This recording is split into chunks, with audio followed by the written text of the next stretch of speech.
How to fix a completely broken marriage. That's going to be our discussion today. If you need some additional marriage help resources, download our free marriage rescue guide at hopeformymarriage.com.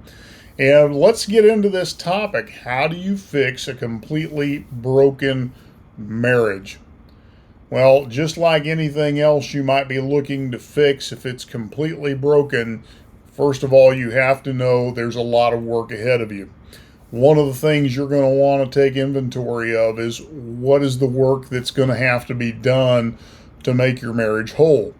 The second part of that is you're going to have to count the cost. Is that a cost? Is that a price that you and your spouse are willing to pay to make your marriage work?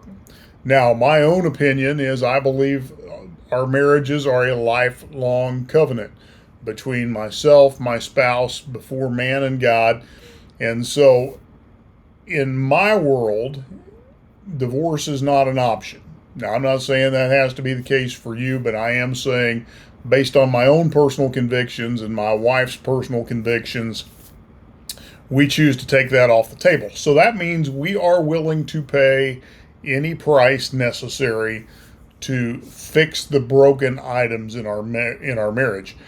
Now, part of the reason you've got to take inventory is what is the brokenness we're dealing with? Are we simply dealing with issues of poor communication? Are we dealing with extramarital affairs?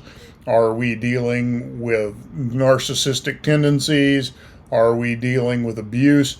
What is it you're hoping to fix? You've really got to understand what is it you're trying to fix, because some of these things are going to take a lot of time, especially when you've had betrayal of trust or abuse or any of those types of things in a marriage and you choose to stick it out.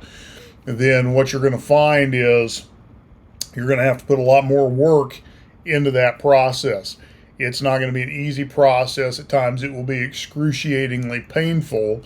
And you've got to do a self-assessment whether or not you're really willing to pay the price to make that whole. Now, here's the thing. Once you and your partner have made a commitment to see your marriage become something other than totally broken, it's much easier to move forward. And so everything you have to remember, relationships are built upon agreements. And so the starting point is for you and your spouse to just simply agree you're going to make the effort to fix your broken marriage. And then from there, with each step, you're going to find other points of agreement that you can build upon. And slowly but surely, you will begin to put things back together. But remember, you can't do it all at once. It's no different than renovating a house or repairing an automobile.